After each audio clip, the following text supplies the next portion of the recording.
Hi, and welcome back to Dr. Erika by Design. Today on our show, I am joined by Ieva, Dalbina. Did I say it right? Yes, you did. You did. Ieva is a launch copywriter for conscious entrepreneurs. And on today's show, as always, we're going to jump into her journey of how she got to where she is, how she left a toxic corporate environment. We'll talk about her learnings and experiences and maybe get a few tips and tricks on some things from her as well in our discussion. So be sure to stay tuned. I'm so excited to have this guest here. Ieva, welcome to the show. Hi, thank you so much for having here. I'm so excited to share my story and talk to you all about launch copy and other things. Tell everyone where you are right now, Ieva, because I love how our guests are all over the place. Okay, so I'm actually in Latvia, a tiny little country in the Baltic states in Europe. That's where I was born, and that's where I'm back now after spending 4 years in Portland, Oregon. Yeah. Nice. I love how the virtualness of everything, it's just allowed us to all sort of be everywhere, right? We can reach out to people everywhere. Yeah, And exactly. it's amazing. And Yeah. even though we're in so many different places, I love that our stories, just as women, kind of share similar veins. And we kind of share a similar vein because we both left corporate or, a full-time job to be where we are today. So tell us a little bit about where you were a couple of years ago and how you became the entrepreneur that you are now. Of course. Just to warn you, this might get a little bit dark Okay. because it wasn't an easy way here, right? So my story really starts at the end of 2017, beginning of 2018. I had just gotten home from college in Portland. I had come back to Europe to be with my family, and the expectations after you graduate from like a top school and you come back and it's like, oh, she's going to get a fancy job and she's going to climb the career ladder and it's going to be great and she's going to continue being the little genius kid that everyone knows her as.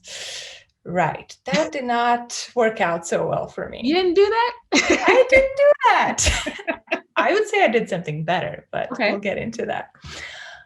So I got home and I got the fancy job because that's what was expected of me. And I don't want to say too many bad things about it because first of all, like the people who work there, the people who worked in that place, I will always look back at them with the utmost respect and love. However, the system inside that workplace was set up to create a situation where the employees were always exhausted, always burnt out, always working until 1 a.m. on weekdays, either at the office or at home, and doing that like 24/7 all year round. There was no break. And before getting there, I was already in a pretty crappy place. Even though my education was amazing and all of that was amazing, going to the States had exacerbated a lot of issues I had with mental health and food before I went to college. I have always struggled with my weight. I have always struggled with emotional eating and binge eating, as well as anxiety and depression. And when I came home from college, I wasn't in the best place. And then I get this job where I'm at the office at 1 a.m. on a Wednesday night, feeling all the pressure in the world because there was a lot on my shoulders at the time. Not a great place to be. Right. Yeah. So at the beginning of 2018, I was essentially in the worst place I had ever been. I was morbidly obese, for one, which wasn't great for my health. I was not sleeping at night at all. It was absolutely terrible. At like 22 years of age, I was taking sleeping pills every night, and it still wasn't helping. I was constantly having panic attacks to a point where one night I almost called an ambulance because I thought I was having a heart attack, So, not a great time in my life. Right. And things had to get a little bit worse before they got better, because in February of 2018, I lost my dad and my grandpa in the span of 2 days. basically. Wow. And I lost them early, and I lost my dad specifically because of his issues with eating and his issues with his weight, because he had heart disease because of that, which was a huge turning point for me. I realized that, I can't keep going this way. Something has to change, or not to be too morbid, but I will also follow in their footsteps. Right. So that was my turning point, and that was the day I turned in my resignation. So let me ask you this, because a lot of your story I resonate with, because I struggle with weight myself, and I used to, what did they say it was? It was like, for lack of a better term, I would exercise my life away trying to get get rid of calories. So I feel you. So you're not alone in that. The question that I have, I think a lot of women can relate to this, is that we stay. And it took that turning point to get you to change. But why do you think you stayed so long? Like, if that turning point hadn't happened, why did you stay? With the job specifically, I know that it was a weird form of what is essentially Stockholm syndrome. I felt obligated to be there for the people who were essentially using me and using other people to meet their own needs, to move that company forward. It was really strange, let me tell you. Just that feeling of, but I must stay, the obligation. It was so weird. I have never felt anything like that with anyone ever. Wow. So watch out for that in toxic work environments, for sure. With everything else, gosh, I had tried so many times to lose the weight, to exercise my way out of it, to do pretty much everything. If there's a diet out there, I've probably tried it. Sound like me. Right? Yep. And I think one big reason why nothing ever really worked for me was because I was listening to the way everybody else was telling me to handle things. I was eating tiny portions 5 times a day because that's what everybody told me. That's how you lose weight. Does not work for me. Did not work for me then, does not work for me now. I take a completely different approach, which we'll talk about, of course, a little bit later. Right. Yeah. So I was taking advice from the wrong people. And that's so funny, because that statement right there is like a whole nugget pearl within itself, because it relates to so many things in life, in business, trying to do things based upon what worked for other people. Exactly. It doesn't necessarily always work for you. Exactly. You got to take what works, take those pieces, and leave everything else behind. Right. Yeah. So you hit this moment in your life that sort of caused you to reflect, right? Is what I'm hearing. Yeah. So what did you say to yourself, like, at that point? It really was kind of dark. It was a little bit like I heard the voice from above, that was like, either you will change or you will die. And I know in my heart that was true, just because of the family history I have of heart disease. I knew that, like, even my eating habits, like all of that, would put me into an early grave, and obviously everything else wasn't helping either. Gotcha. Yeah.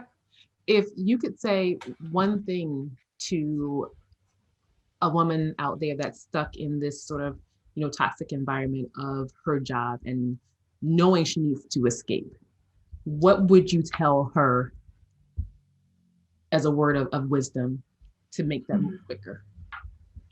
That's a really hard question, because if anybody had come to me at that point and said, hey, you're worth more than this, you deserve more than this, I don't think I would have listened to them, because I still have friends at that same job who are still not sleeping, still working super long hours, still doing all of that.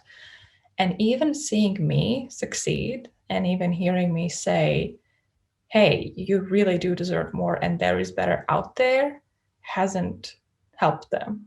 Wow. So I'm afraid it might not just be their time. I'm not sure there is anything anyone can say at that point that will make somebody change, that will pull them out of whatever deep, dark place they're in if they are not ready. So often it will be these really dark, dramatic, sad events that will pull us out of that. If anything, I would give her some advice for when she's ready. When that moment comes, and you know when it will come, when you're ready to leave, when you're ready to change your life, please remember to be gentle with yourself, because it will suck. It will suck for a while. But if you take baby steps and if you're kind to yourself every step of the way, you will make it. Gotcha. I love that. You said it was suck. What was the biggest thing that happened? Like, what was the biggest unexpected thing that happened when you made that transition? Oh, I feel like 2018 in general was like a whole, honestly, yeah, starting my business. So my dad had been telling me that I was going to follow in his footsteps. He was a business owner himself since I was the little girl. And I kept telling him that, no way, that's not me. I'm going to go save the world, work for the UN or something, do something like that. I'm still planning to save the world. I'm not sure how yet, but it's happening. But I never, ever imagined myself in a role of a business owner. And then there I was, 1st of March, 2018, at the State Revenue Office, turning in the paperwork to start my own business. Okay. Crazy. Wow. Wow. Yeah. So now you went to college, you found this job, you had this sort of new life epiphany, and you're going to start a business. There could have been tons of businesses you could have started. Like, how did you go about falling into the space of copywriting? So I'll be perfectly honest with you. At first, it was a business that was born out of necessity. Like my first months in business, I didn't have a big grand vision of how I was going to help people or change the world. What I had was an empty savings account because that job didn't pay that well. And, a rent payment due in a month.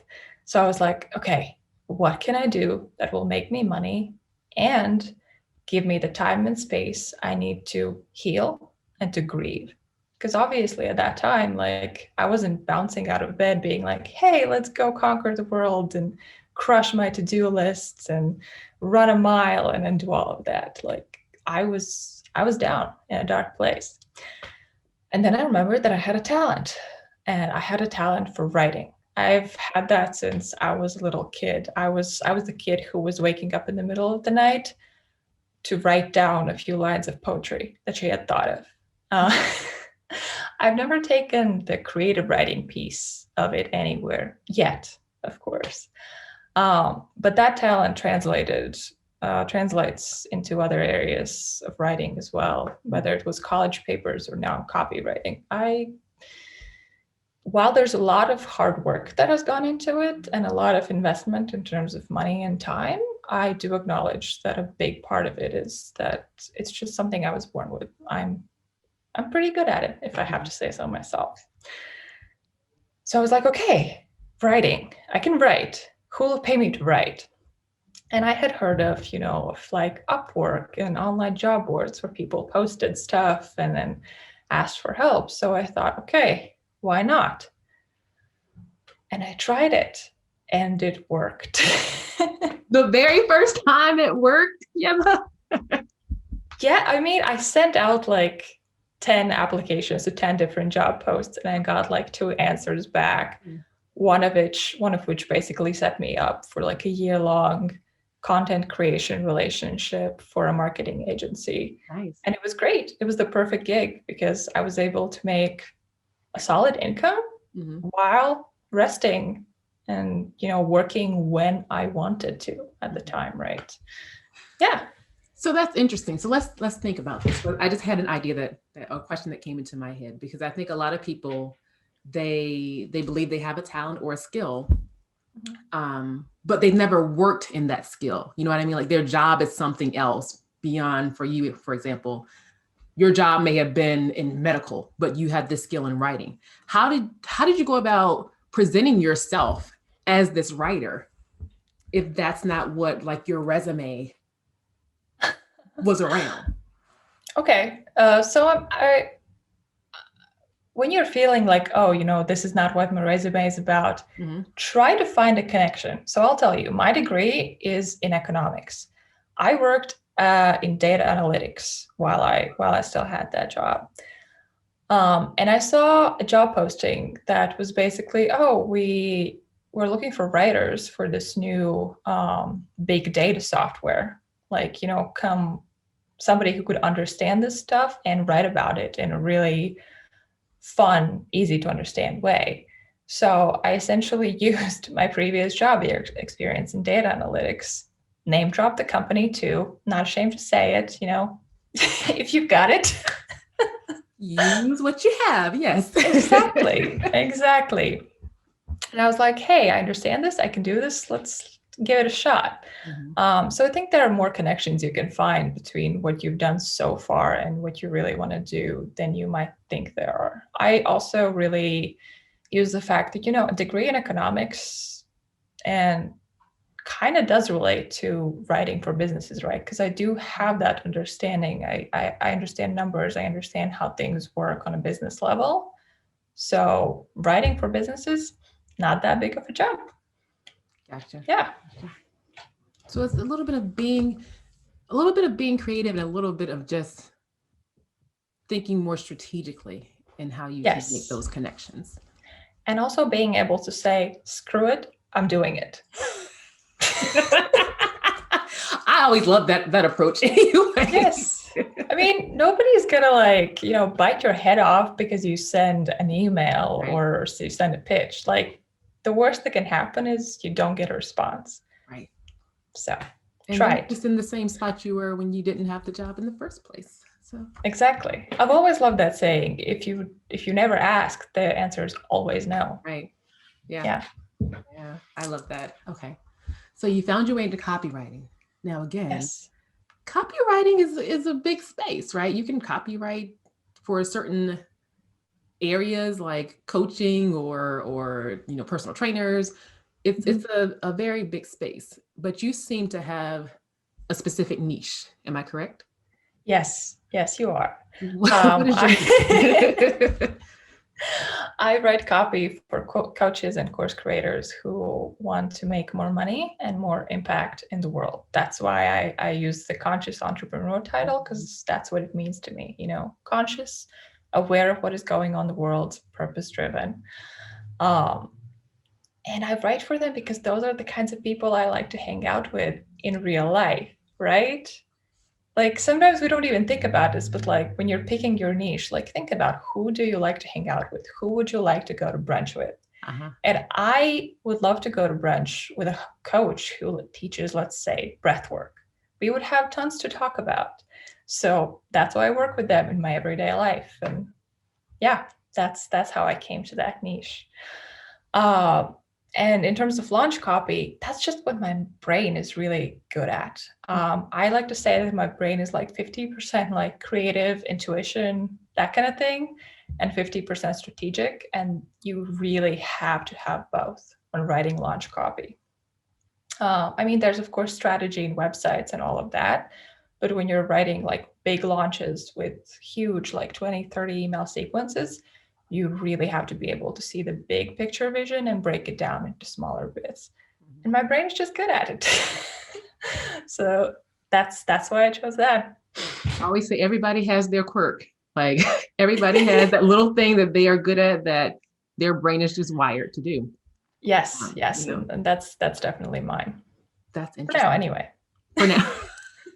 It could change. I expect it to change. I mean, I am 25 right now, and I'm expecting to run multiple different businesses over the course of my life. That's just that's the expectation. I don't know what kind of businesses or where this fun journey called life will lead, but that's just the feeling I have.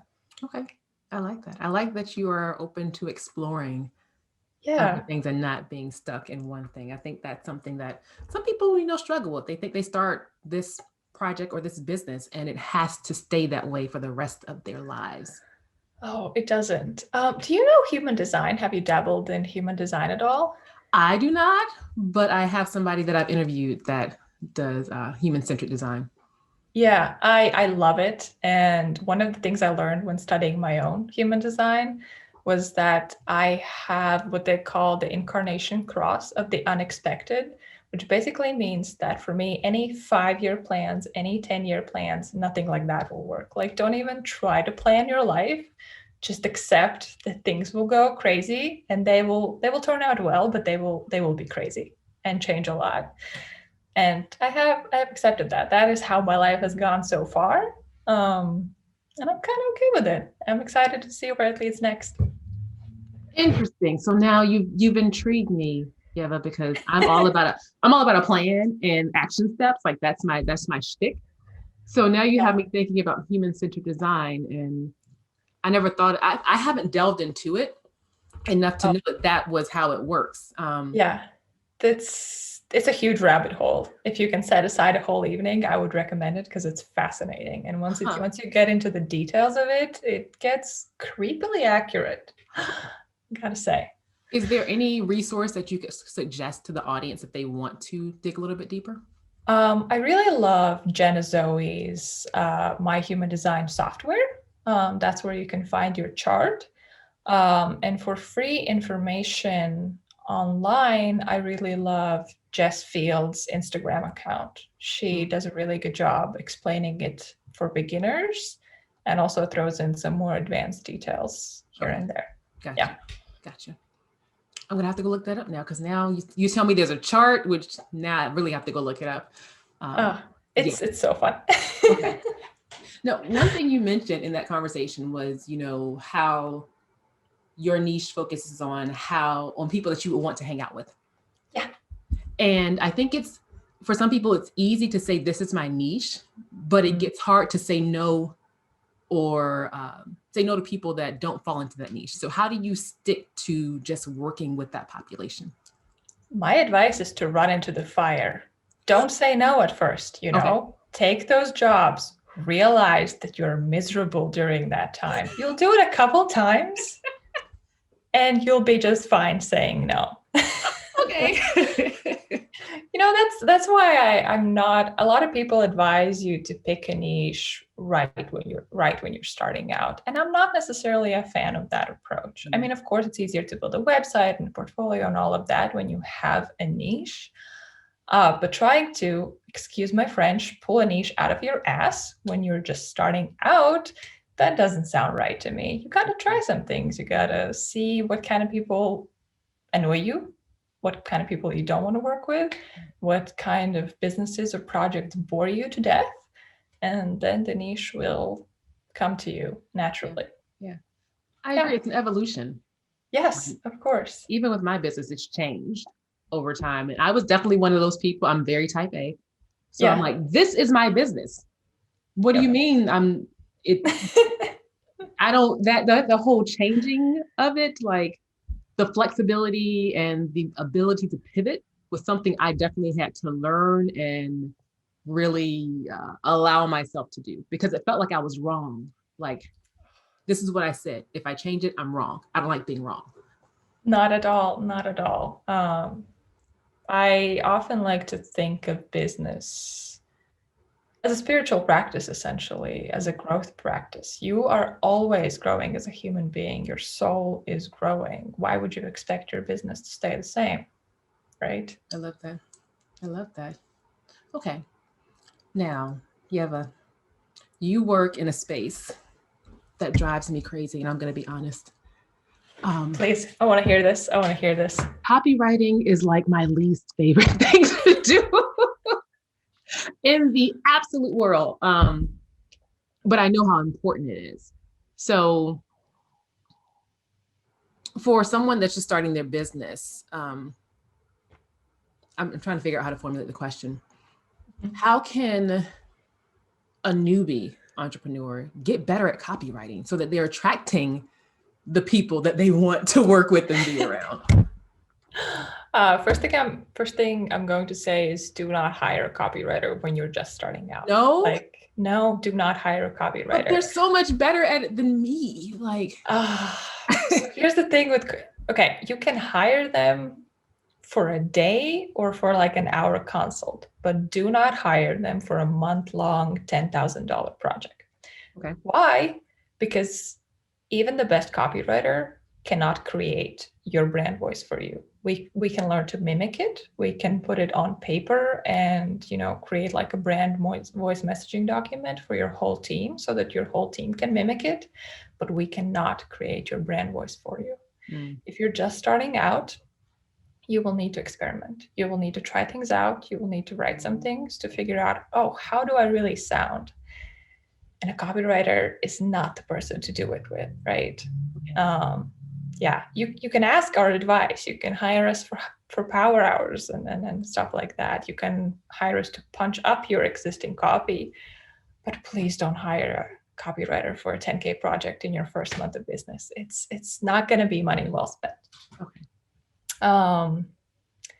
My favorite way of getting better at copywriting is not scrolling Pinterest for copywriting tips. I know a lot of people do that and it can be useful. But my favorite thing to do is take a website, a sales page, or an email that you really love, print it out on paper, and mark it up like you used to mark notes in school. And try to figure out what things excite you about it. Oh, was it this word choice? Is it the way they greet their audience? Is it the way they say goodbye? Try to reverse engineer what is going on in each section of whatever piece of copy you chose. I really love doing this with sales pages, and I do it to this day because I've invested thousands and thousands and thousands of dollars in copywriting education, but there's still so much to learn because the industry is always changing. But yeah, reverse engineer it on paper, take notes, and then practice. Okay. Just write more. Yeah. Gotcha. Okay. I appreciate that. I haven't hired a copywriter yet. It's on my list of things to do because eventually I'm going to have one. But hire, if you're going to do it, if you're still consider yourself to be, starting out in a way, I would say hire one of us for a day rate.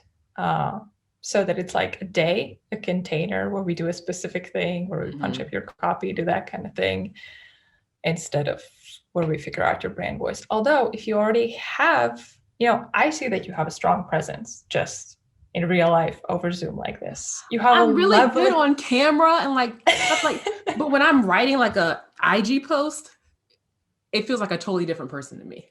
I don't know what it is.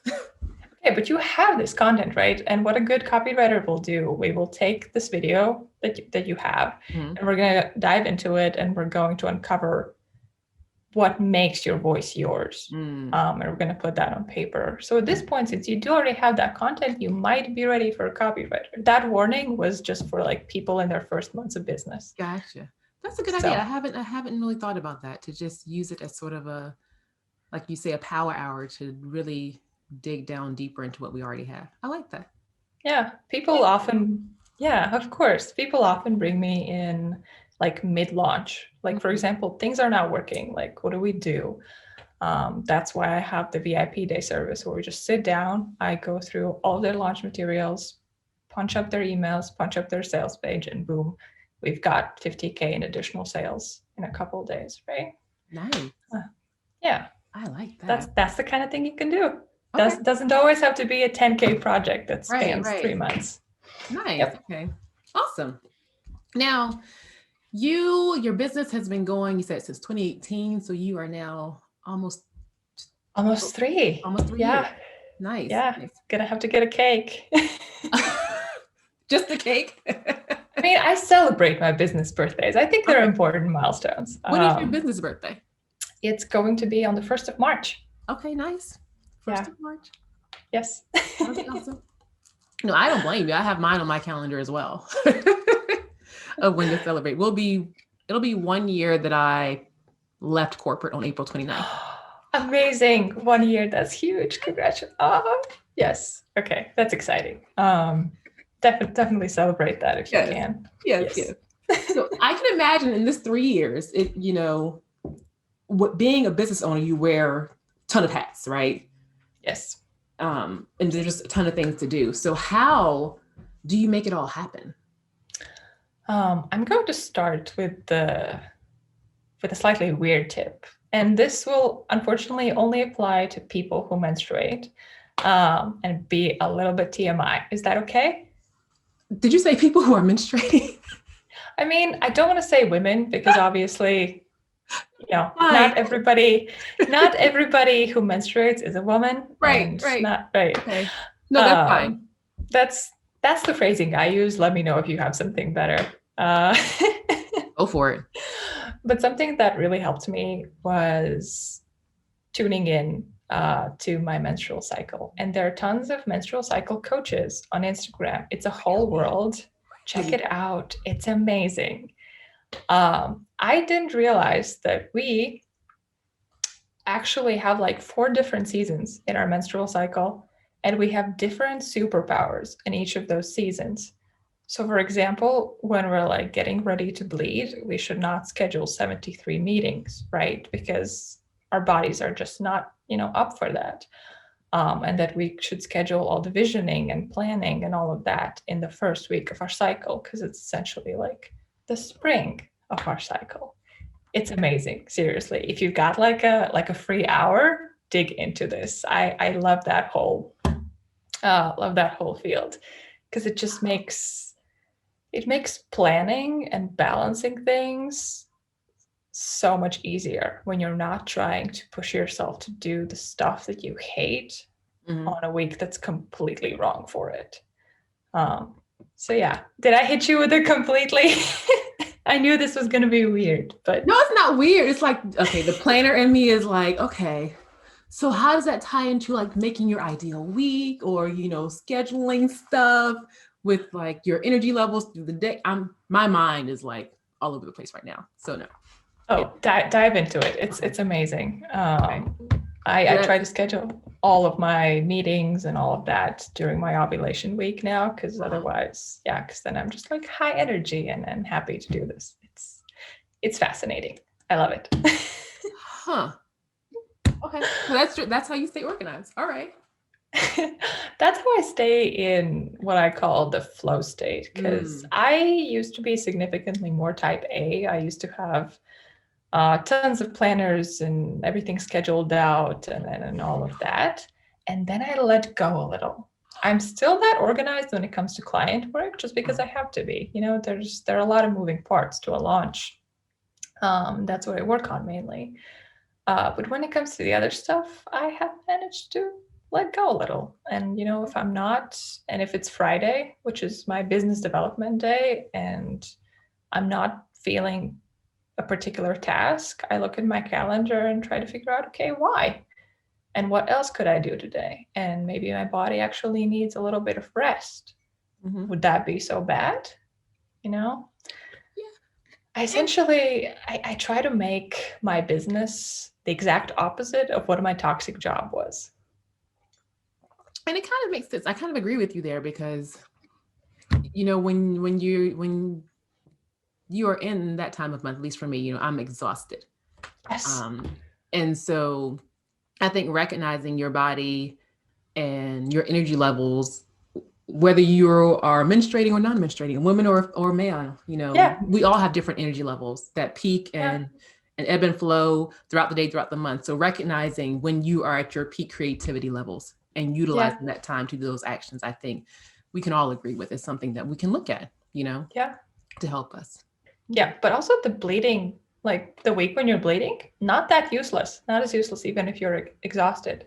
Supposedly, that's when we have reflection superpowers. Right. That is a brilliant time to look back on the month that you just had, to pull some tarot cards and just listen to what your inner voice is saying. Yeah. And I think it's also not beating yourself up, because I think in the past, if I felt, exhausted or just felt like I could not function on, really hardcore tasks in my business, I would feel bad if I went to take a nap, or if I went to, decompress, or I went to go read a book or whatever. I would feel bad because I thought that I had to be doing something quote unquote productive, when in fact, all those other pieces that feed into us as individuals is just as productive. Yes. And that's a mindset shift that we need. And sometimes the most productive thing you can do is take a nap. Yeah. They're so wonderful. Yes. Yeah. I love it. Okay. So that's my weird tip for balancing workload as a business owner. Gotcha. I like it. Okay, cool. So one final question for you. Okay. Well, one final real question, because we got to get to some fun stuff too at the end. Okay. But so it's now the beginning of, we're 2021. Mm-hmm. What is next for your business this year? Oof, I've been thinking about that a lot the past few weeks, and especially the past few days, given what has been going on in the world and especially in the US. Even though I'm not there right now, I do consider it my second home, and your guys' issues, my issues. Yeah. And I'm really thinking about, what am I building here? Yes, I'm a copywriter, but what does my business stand for? And how does that show up in my everyday life, right? Eventually, I want to build something bigger than myself. I know that. So I'm thinking a lot about putting down stronger foundations, building things, figuring out how things can run both without me and still have my soul and my values in them. For 2021, I'm looking a little bit more towards stability and creating consistent cash flow in my business, so that I would have this time to take a step back and figure out where I want my business to go, to maybe create a digital product or two, so that there is a passive-ish income stream, that kind of stuff. Yeah. That was not the most coherent answer, I know, but I'm still in that beginning of January phase of figuring things out. That was a fine answer for me. I love it. Thank you. I love it. And I would challenge and say that in the beginning, you said you wanted to change the world. You didn't know how you were doing that. I think in working with the entrepreneurs that are doing so many things that are impactful, you are actually changing the world right now. Thank you so much. My goal is to really put more money in the hands of good people. Yeah. So that's why I do what I do. Love it. Love it. Thank you. Well, Ieva, the time has come for the final portion of our show, the Fab Four. Are you ready? I told you I was scared of these. I don't know how I feel about that sigh. It's not going to be painful. I promise. Okay. It's okay. Hit me. Okay, you ready? Yep. What's the strangest food you've ever eaten? A squid once in Portland. Wasn't? Yeah, I didn't hate it as much as I thought I would, but yeah. I love it. Had all the legs and all the things, and so strange. Okay. I will tell you a secret. Well, I guess it's not going to be a secret now because it's on the show. I made squid in elementary school. They took us, no way. They took us to an aquarium, and they had the squids there, and we cleaned it, we sliced it, we battered it, and then they fried it for us. And that was my first taste of squid, was in elementary school. Wow. Back in the day, when you could do stuff like that. Yeah. I would say I don't think I would have eaten that in elementary school, but then again, if my mom had told me that I had to, I would have, because I definitely come from a clean your plate kind of family, no excuses for eating your broccoli. Yeah, okay.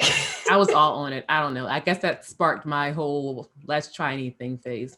But anyway, I digress. Okay, so Ieva's food is squid. Okay, next one. You had to name a song that represents your life or the season of your life that you're in right now, what song would that be? Miracle of Sound, Force of Nature. It's nobody's gonna know what this is, but that song is essentially about overcoming really difficult things and coming out stronger. And when you listen to it, it has this like epic feeling. It's actually, I think it was used for a video game once. When you listen to it, you just feel so powerful. And also the name Force of Nature, that's how people have often described me. And on my good days, that's how I feel. I love it. Who sings that, or who made that song? It's a really small singer songwriter dude. He has, I don't think it's even a band. He just calls himself Miracle of Sound. Oh, okay. That's it's really singer. Beautiful. Gotcha. Yeah. Okay. Yeah. Miracle of Sound, Force of Nature. Gotcha. Well, they're gonna know it now. So if you didn't know, like I've been doing this whole song thing for season 1, and so I put all the songs together on a Spotify list. Yeah, it is on Spotify, and it's beautiful. So okay. Love it. All right. If you were to write a book about yourself, what would you name it?